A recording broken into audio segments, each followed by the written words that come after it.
Hello, everyone. Welcome back to Jed and Gary Wrestling Podcast. We're here to record a preview for Dynamite this Wednesday on, what day are we on? On the 5th of August, 2020. Apologies, guys. My head is absolutely mashed today.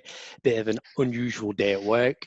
A couple of things that me and Gary actually want to go through are the women's tournament that happened yesterday. We are recording this on a Tuesday, just for everybody's reference.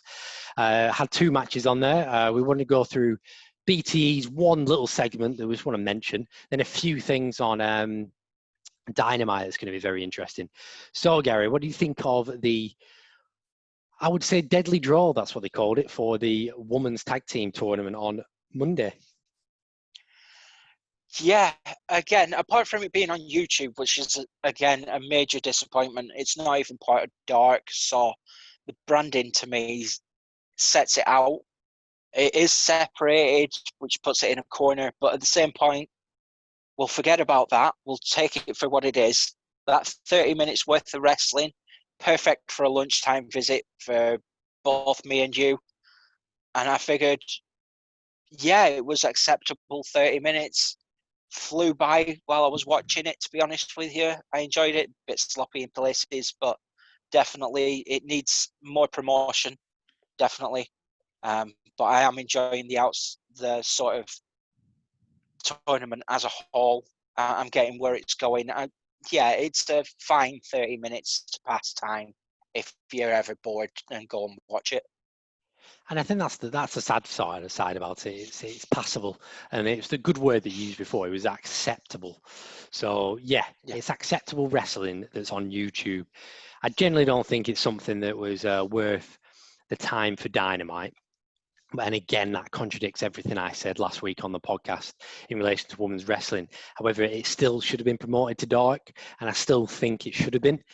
All in all, I think you hit the nail on the head. A bit sloppy in parts, good promotion to where it could be. And again, individual storytelling, I generally thought was pretty positive, especially when they're trying to build a division from the ground up in a way. There were one actual bit, Gary, the highlight of the women in the last couple of months on Dynamite, and you just forget how many have actually gone through and really, really, really well. And it's sad that we just can't see them because of this day and age. So I'm just going to quickly go through the matches. Actually, before that, Gary, apologies, there was two people I wanted to mention. Vida Scott was on with Tony, so I think that was very positive. They added a woman in the commentary, and she did very well to point out a few things for me. Not as enthusiastic as your Excalibur or Montaigne, if that's the word. Don't know why that's the first word that popped in my head, is JR. But Tony was with her as well, very positive. And Medusa, out of everybody, came out next to the trophy and introduced the whole tournament. So it started off with Brandy and Ali in the back. They were picking out their look like poker chips, to be honest to me, with colours on them. Brandy picked out a colour. Then she was speaking to the interviewer. Ali snuck behind, looked into the box, and then took out the colour that matched Brandy. So the Nightmare Sisters are one. The next was Penelope Ford and the best person of the whole TV show, Kip. Sabian right behind her. Ford got her colour. And then behold, Mel comes out with the matching colour. So welcome back, Mel. Mel looked badass in all the leather, I'll be deadly honest, even with a shaved head. Then when Penelope Ford came out, Kip did that meme where he stared at the cup being all distracted. And Penelope Ford was like, what are you doing? I appreciated that because I'm a good meme person. QT and Dustin came out with the Nightmare Sisters.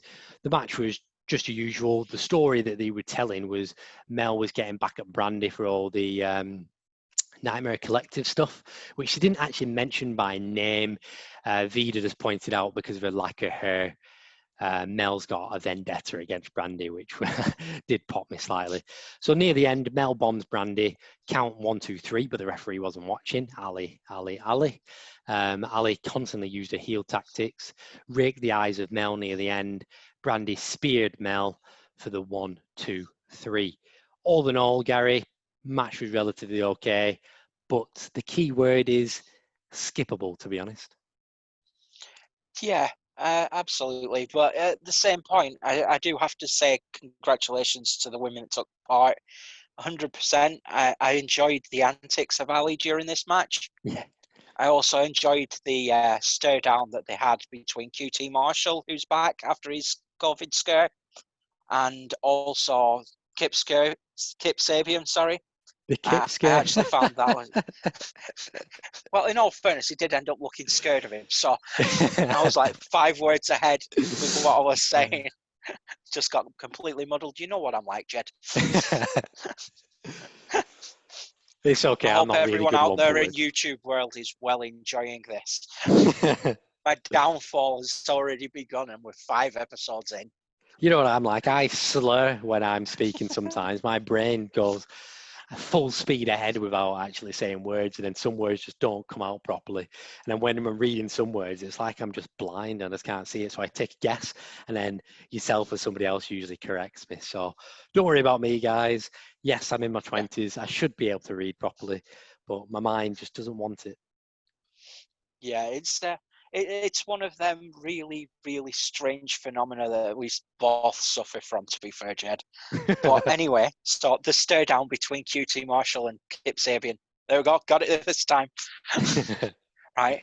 Absolutely a match I want to see in future. Maybe a dark match or lower level sort of intro to Dynamite sort of matches that I sort of love to watch every week.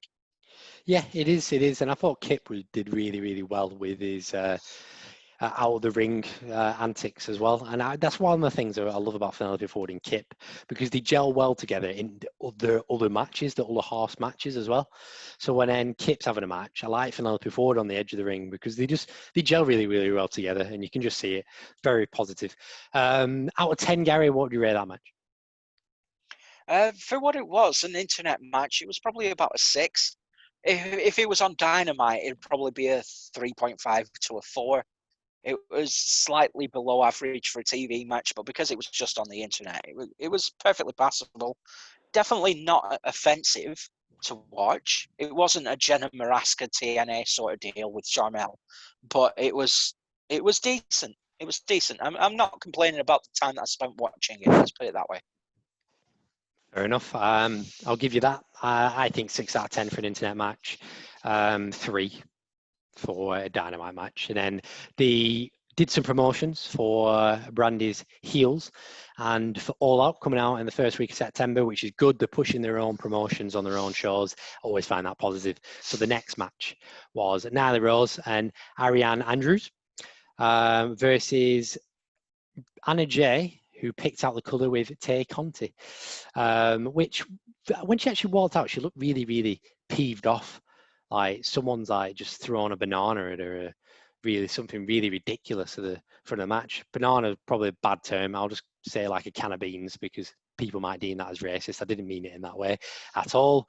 But I really appreciated Anna Jay coming out with Brody Lee and the whole of the Dark Order.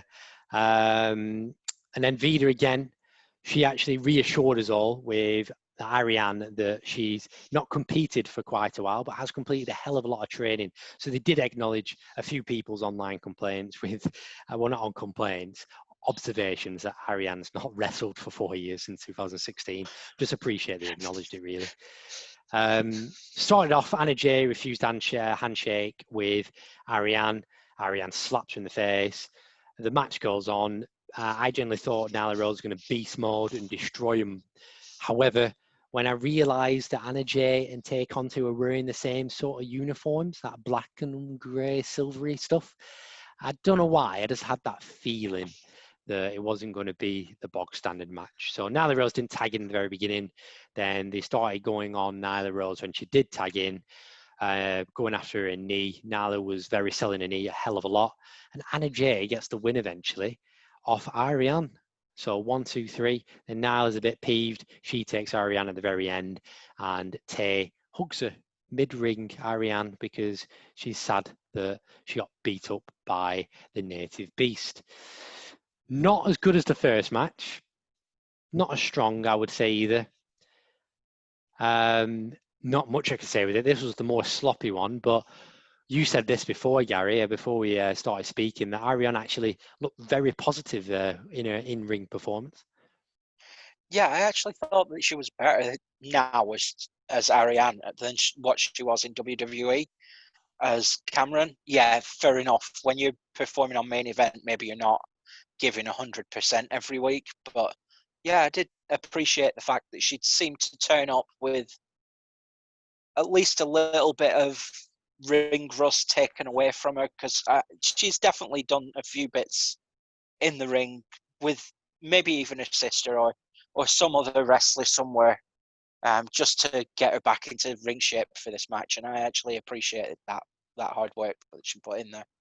It was. I thought she was pretty well for what it was. I thought out of every woman, um, every team, I mean, were throughout the night. I thought Nyla Rose and Ariane physically were the better team because they actually pulled the moves off very well.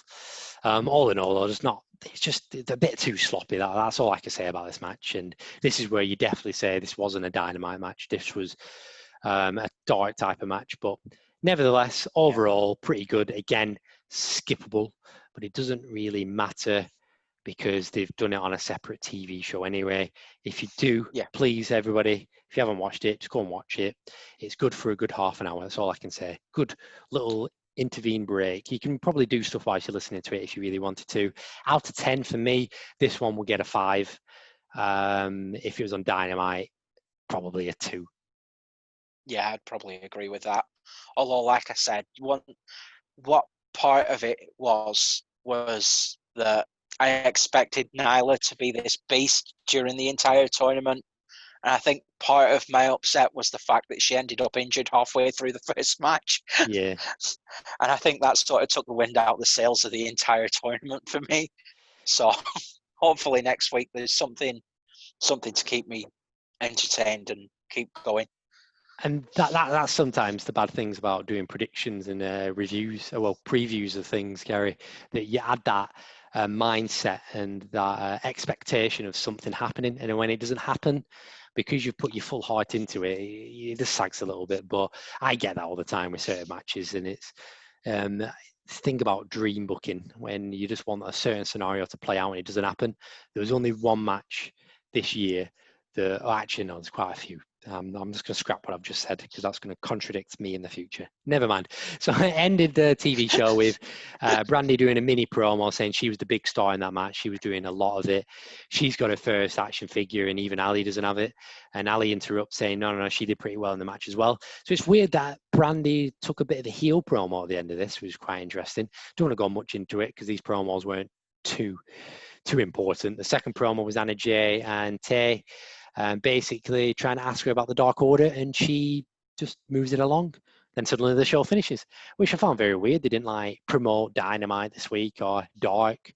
Just suddenly ended. They could have just added a mini preview of All Out, just a little package or something. But you never know. I think it was because it was forcefully for the women, all in all. So going into the nitty gritty stuff of Wednesday night, Gary, the first thing I want to speak about. Who the hell is going to be the mystery guest moderator for Chris Jericho and Orange? Obviously, it's not me and you, even though it should be.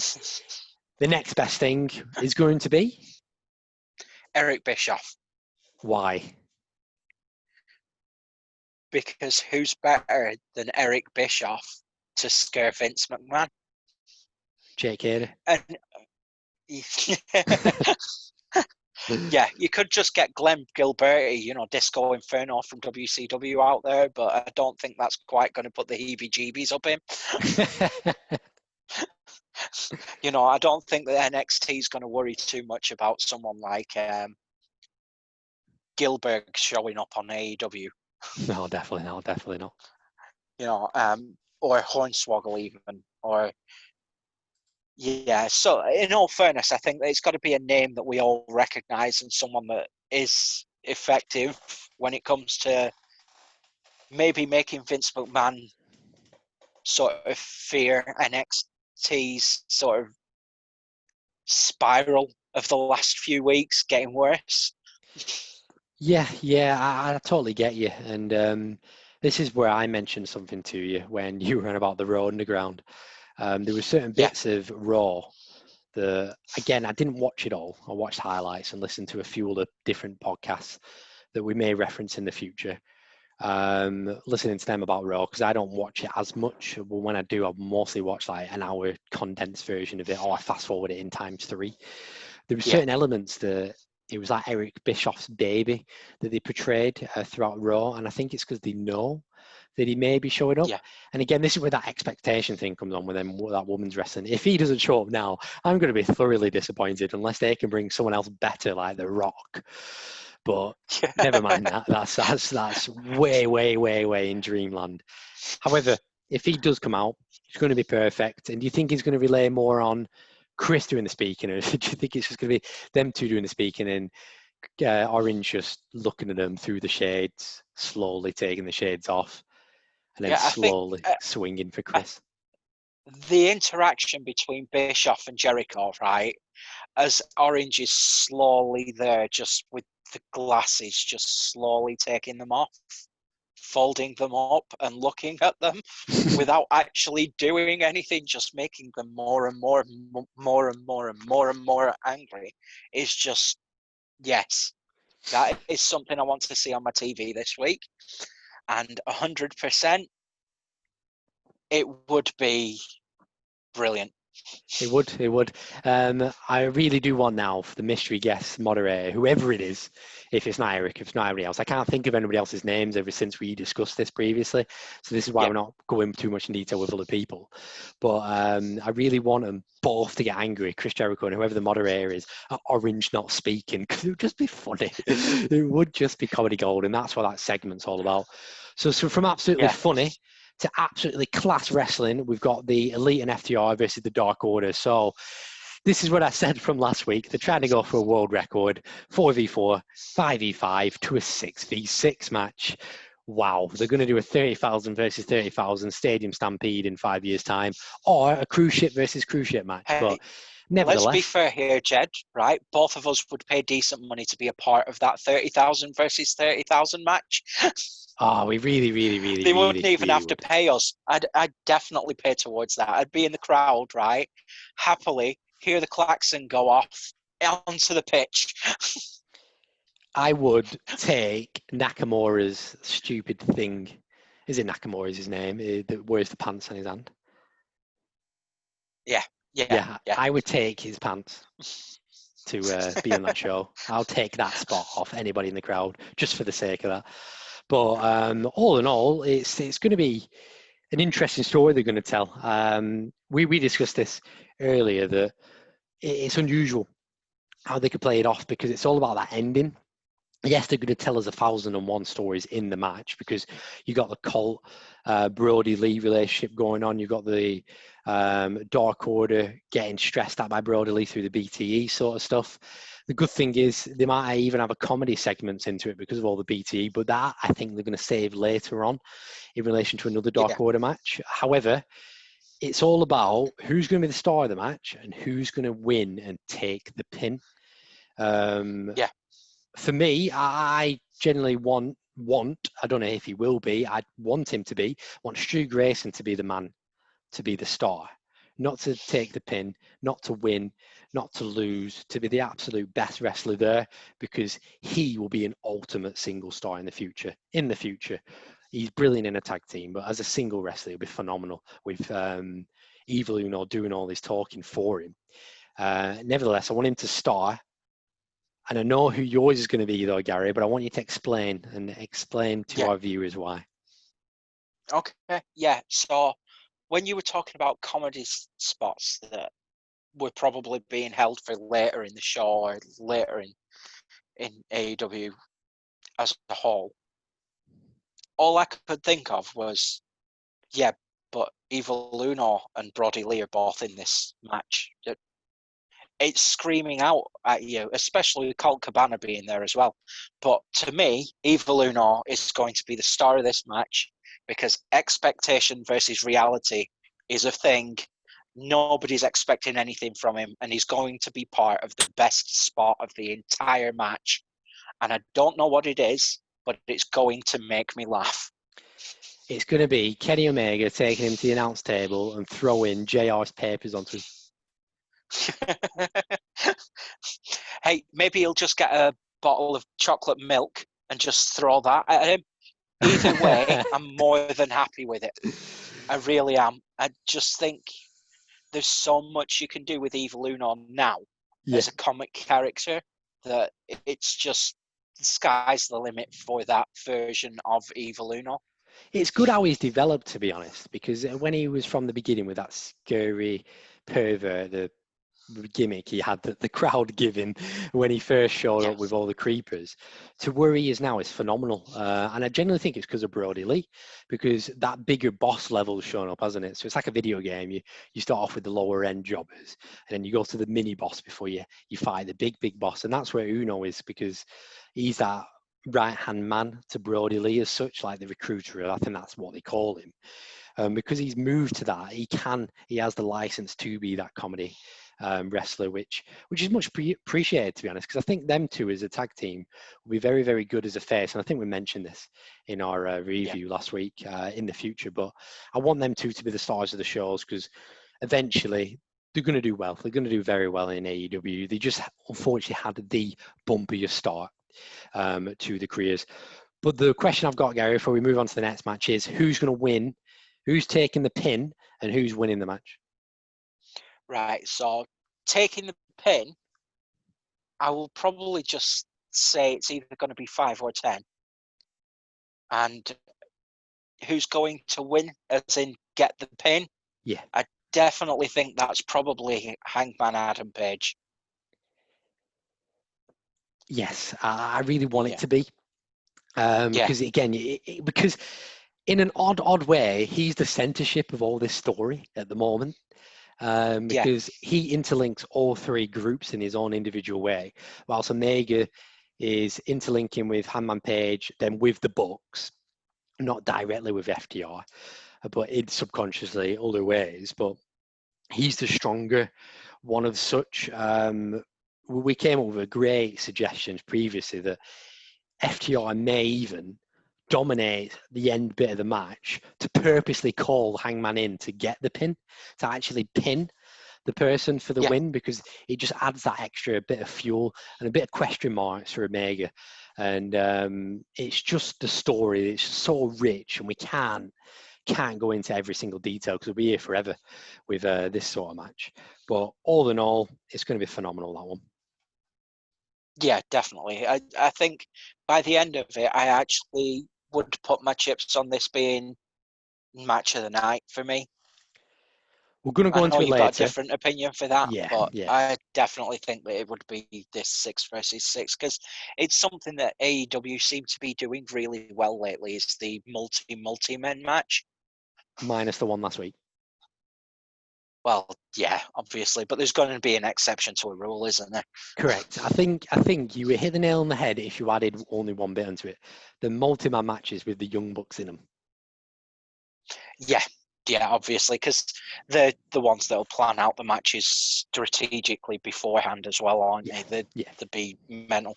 Which, in all fairness, gives me an idea about the start of Being the Elite this week. If anyone hasn't seen the segment, 50 plus seconds for 50 plus, at the beginning of Being the Elite, it is basically Jim Cornette's wet dream. It is Matt and Nick just messing around, and Nick's there just being Nick. Matt's there giving all these wrestling holds, and I mean holds like stretches and sell the leg. And yeah, in fairness, you can all go and check it out. Go and watch Being the Elite. You will never have a bad time watching that show. I totally agree. And yes, it is his wet dream. So going from one person's wet dream wearing masks, the Dark Order, to the other wet dream people wearing masks. The absolutely star of BT at the moment, John Silver and Alex Reynolds in the Dark Order, versus the newcomer Matt Condona and Cody. Just a nice little tag team just to get Matt into the door. For me, Gary, I'll start this one off with all that needs to happen in this is a squash and Matt to absolutely look 5 stars. I've got a little sub story that I want to introduce into it at the end of our little discussion for this one. But all this needs is Matt to look $1 billion at this moment in time. Yeah, absolutely. He just needs to turn around be the star that we know that he can be and shine. That's all. We need to forget about what's happened in the past with him, forget about Zack Ryder, and just meet Matt Cardona. Yeah. We know that he can get over, so that we don't need to worry about that. He just needs to do it again. That's all. The fans will be with him no matter what. It is. He just needs to look, and the thing is, it's just that little false taste of my heart from last week, because Warhorse was the main guy I was concentrating on, and Matt showing up just give us that little bit of bad taste, because I was like, I didn't expect it. Again, that's me as a viewer. AEW did actually do a positive. They made a debut I did not expect whatsoever, so I'll give them a clap for that.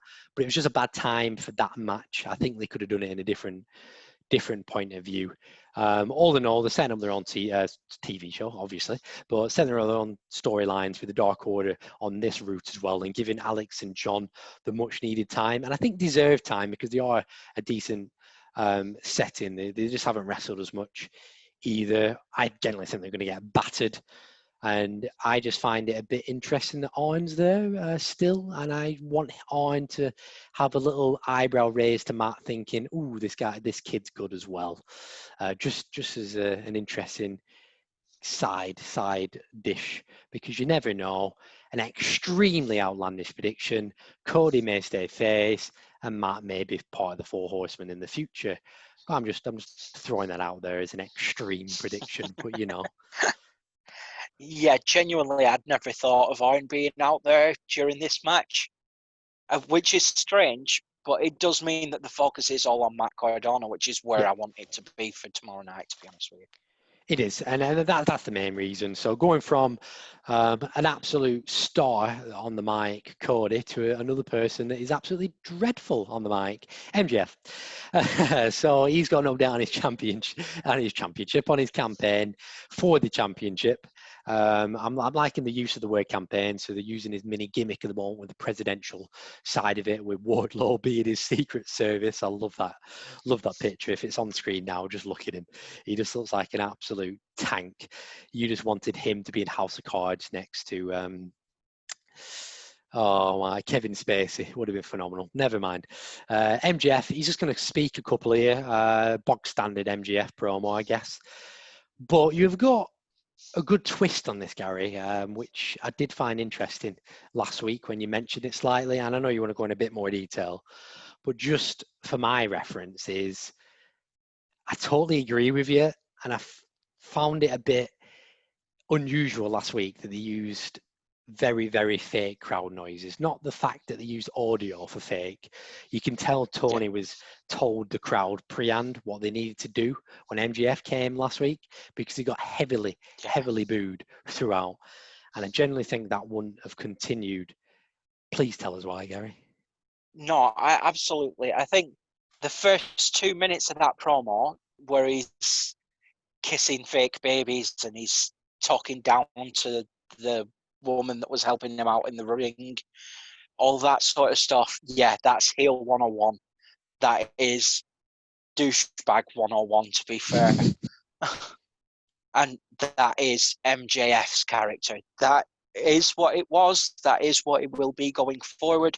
However, I do think that if you're talking about the last 3.5 to 4 minutes of that promo, especially the bit where he gets to saying that he bleeds gold, white, and black, and he is the future of this promotion, he'll carry it on his back, all this sort of stuff, that is number one face of the company sort of jargon. So no matter what, if I introduced someone that had never watched AEW before and I told them just to watch the last 5 minutes of this, they would tell me that Mox was the heel, MJF was the face, and that the entire thing was based on someone trying to gain respect. Just a very angry face. that's what you'll get. A very, very angry, enthusiasm. They are the best faces, though, aren't they? It's the ones where they're angry and they've got a legitimate point to make, and they go for it because of that.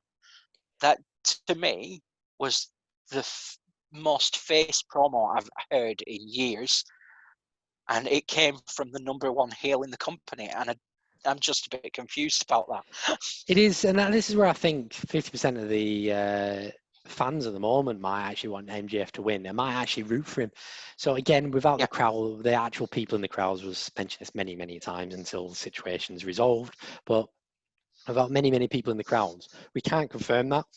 But going off people's internet interaction, Twitter, Reddit, even Facebook to an extent, you can see people change the way, but that is just the charismatic version of MGF. He can convince anybody, can convince somebody living in the Sahara Desert to buy sand off him. But never mind. I just want him to have the presentation of the presidential campaign side of it. If he keeps that up with his logo, with his scarf, with his podium, let's keep it up, keep it rolling. Perfect. And this really leads into the final match, to be honest, Gary, because the finish of this match is just a bit up in the air for me and you. But it's Jon Moxley versus Darby Allin. I just want to take my piece away from this because it's a title match. Darby Allin does not deserve to be in this match, okay? I don't like how this has come along. Darby Allin is 5th in the rankings at that time where he got the match. It even mentioned it last week on Dynamite. He's hardly been on the show. He doesn't deserve this title shot. This may be something MJF may bring up in the future, but this sort of match can't be a vanilla wrestling match. I think it needs a bit of a twist. But again, with AEW World Championship matches, the referee's discretion. So they may still use a few WWE disqualification spots, but non-AEW disqualification spots in this match, just to make it a bit more, because them tags have been in use the last couple of weeks. You had the Eddie Kingston, Cody using the tax, and then you had the tax last week with a skateboard. They might use it this week for this match as well. But this, for me, Gary, has to be match of the night, because otherwise it just fails in the championship campaign currently, and this is where MGF comes into it. But it's destined to be a disqualification finish in the end, really? Yeah, I absolutely think that, because you can't turn around and build MJF up the way that they're doing it, and Brian Cage up the way that they're building up him and Darby Allin, and have both of them characters be okay with this match taking place. And that's where it comes into that vision of Brian Cage coming out on the left side of the entrance, MJF coming on the right side of the entrance, coming out, both ready to beat one of these up. And then they look at each other, Spider-Man meme going, "Oh, are you trying to disqualify one of them either?" But this is where it comes into it, because you've got Brian Cage wanting the revenge Ricky Starks for last week's doing, and then MJF that wants to kickstart it. And there's I've got it. Go on. I've got it, right? At this exact moment, right, Brian Cage, MJF run down to the ring, start fighting, brawling with Moxley and Darby Allin. And then I think we might be wrong with this moderator for the for the Chris Jericho Orange Cassidy segment, because what we're gonna get is Holla Holla player tag team match. Teddy Long. No. Just no. The worst outlandish prediction ever, but there we go. Gary has just made his mark. Oh, thanks for listening. No, it's that would be unbelievable. I love outlandish stuff. Just thinking of random stuff that could possibly happen. But for me, no, definitely not going to happen. But at the same time, I do if it does now, Gary, I'm going to pinch myself if I'm watching it. I'll be pinching myself. But all in all, it has to be the match tonight. I don't know how it's going to finish. Mox is going to retain. I'm 99% sure. Darby doesn't deserve the win. If he somehow gets the win, I'm going to give up on the AEW World Championship, because in my eyes, it's a bit silly when you got the rankings and stuff. You've got Lance Archer that's above him, and you've got other people that are above him in the rankings that deserve more chances. Lance Archer's 2nd, I think, and Darby Allin's 5th, and Lance Archer's been on TV near enough every week, murdering people, but not literally. He's just been putting people through roos and bins, but yeah, it's just weird how it's just came along. All in all, I just want to see what the finish is. Has to be the match of the night, and it has to build to MJF somehow. even if MJF doesn't come out, Moxley beats Darby and then cuts one of his after-match promos like he does in Japan and in AEW, I think that would be a perfect finish, me personally. But Brian Cage needs to be involved somehow as well. It's a bit weird, this one. I've not got my head wrapped around this. Yeah, I'd even take like Brian Cage sort of just completely destroying Darby Allin before the match and taking his spot. I'd take a rematch between them ahead of it. Yeah. I would take that over the match that we're getting. Like, I know that I'm going to enjoy the Darby Allin Mox match. Don't get me wrong; they're two of the most fantastic hardcore wrestlers on the planet. Yeah. And I do think if you had some sort of stipulation, this match could be fantastic. I actually think it could be pay-per-view quality, but at the same point, I also see it being a complete disaster. So I don't quite know which way it's going to go. But again, I am the one that loves car crash TV. So if that does end up happening, then I'm still okay with it. It just gives us more to talk about when we review it on Thursday. Hashtag Dark Order, hashtag punchings to the mat, hashtag no one near his head. Trash TV. Yeah, look how the Dark Order developed from that. But it just has to go well. I have full faith in AEW do as much possibly as they possibly can. And I love Darby Allin and I love John Moxley. I don't like the way it's been created. And let's be honest, Darby Allin's new arm tattoo, solid as out. So, Gary, to finish this off, we usually do it with a wrestling question. There's just a bit of news I want to go into before I ask you the question. So we do discuss a lot about the mid-season finales that we have before a pay-per-view, and that seems to be happening next week with the Tag Team Appreciation and something else that's come to light. Cody said to a fan on Twitter that his belt would be finished by next week as well. So that'll be interesting. And talking about new belts, look at our new branding. So we've gone from extreme amateur level to Jed and Gary's wrestling podcast at belt level. And yes, Gary does want one of these belts in real life. And yes, if anyone else wants them and we get high demand, we will try and make them. But we need subscribers and viewers first. We'll get into that in the future. Next bit of news, Gary. We mentioned him very, very previously. He was signed to AEW on the weekend, and you sent me his picture. It looks absolutely stunning.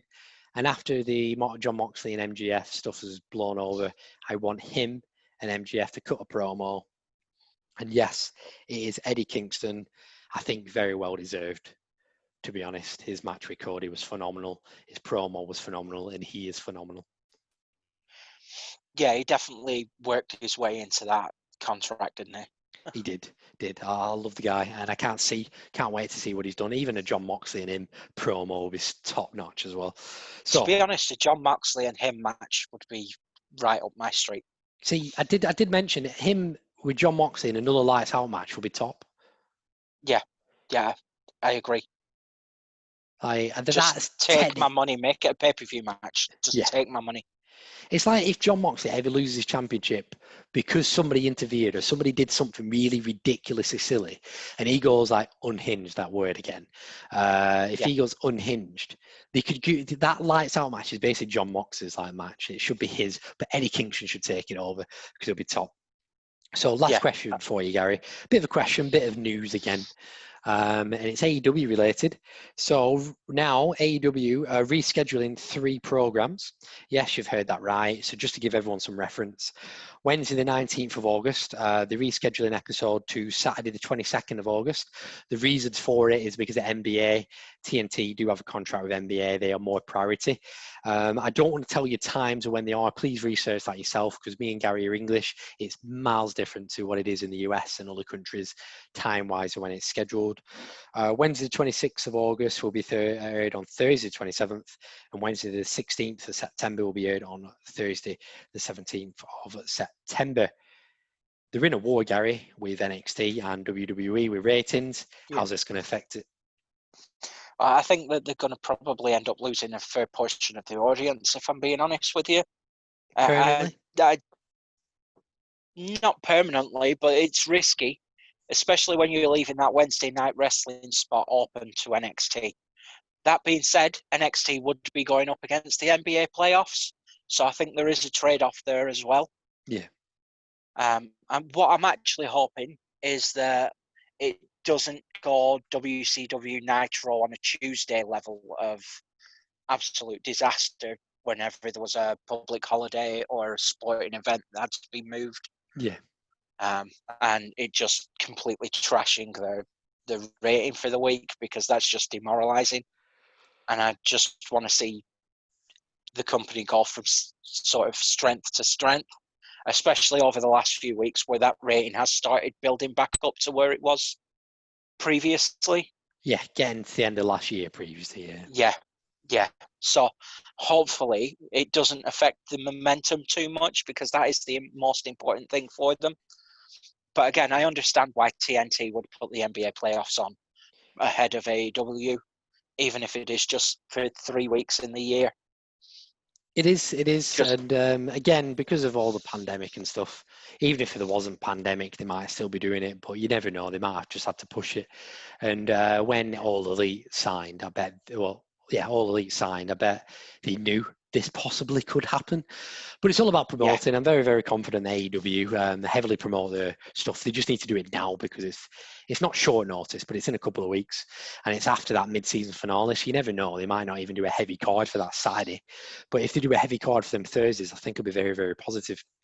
And me, you know me, Gary, I'm very, very, very, very, very, very, very optimistic.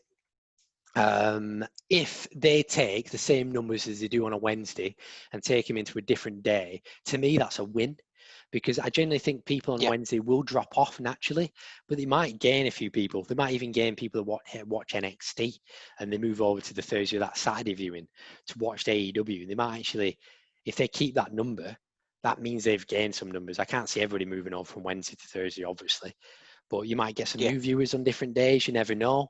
Because AEW are very good at talking about the other TV shows. I've heard the commentators many times like promote a film that's after AEW, like whatever Jungle Book or something is on afterwards. They promote it, and they could do it before the shows. Imagine if they actually said it on the NBA, like in an advert in the NBA, saying, "Oh, AEW's like moved to this day." That's a hell of a lot of viewers. And I still find it funny that if NXT moved along to a Saturday, oh yeah, coincidentally, we're going to just put NXT on for this Saturday or for this Thursday. No reason at all. We had this planned in for ages. I would find that hilarious. Yeah, well, there's an NXT takeover coming up just before SummerSlam, whenever that is. Ooh, so, okay. One sec, whilst we're here, for some reason, dates-wise, on top of my head, I feel like that's clashing with the last day of August. What is it? Takeover 30, is it? Yeah. Takeover 30. NXT now, Takeover. forgive me if I'm completely wrong about that. No, it's okay. I haven't really been paying attention. It will take place on August the 22nd, which is the first day that they're scheduling different. So AEW are counteracting NXT. So really, well, isn't that a fantastic little move that's been played there? yeah. So really, TNT have done that perfectly well. And with what the time is I have of the schedule at the moment, it looks like the last hour of AEW is going into the first hour of Takeover. Well, what's good for the goose is good for the gander, as they say. Yeah. Basically, if WWE can do it to AEW, they can do it straight back. Yeah, I totally agree. It's fair game, all in all. Yeah, exactly. It's just good business sense, really. It is. It's not the first and won't be the last time it's happened. No. Again, it's just all about promoting, and I'm hoping they keep the same numbers. I won't be too disheartened if they drop. If they drop massively, yeah, I will be disheartened. But if they drop, I won't be too. If they keep the same, I'll be ecstatic. If they increase, I'll be absolutely off the wall. But much appreciated. That is all I've got for AEW Dynamite, Gary. I know that we've done a bit of new branding over the weekend, so if anyone enjoys that, thumbs up to us. We did throw a few ideas together. We've got a few more things we need to do. It is a slow process because this is just a part-time thing. We have full-time jobs at the moment. So if you're displeased, well, tough, because me and Gary do have full-time jobs. And like I said, this is a hobby. But we're going to add descriptions. We'll add our Twitter details. Again, it's just a slow burning process. Is there anything you want to add, Gary? Yeah, I'd just like to say thank you to everyone. And if they could possibly just like, subscribe, and comment, because it does help with the YouTube algorithm. And that'll help us get more views and more interactions, etc., etc. And then we'll be able to bring better, more regular content to everyone. And I think that's the goal for everyone involved, really. And if anyone wants to see that, then go ahead, just smash that like button. And enjoy yourselves, and we look forward to having you back for the review. Thank you very much for listening to this point as well. Thank you so much. I really can't thank you enough.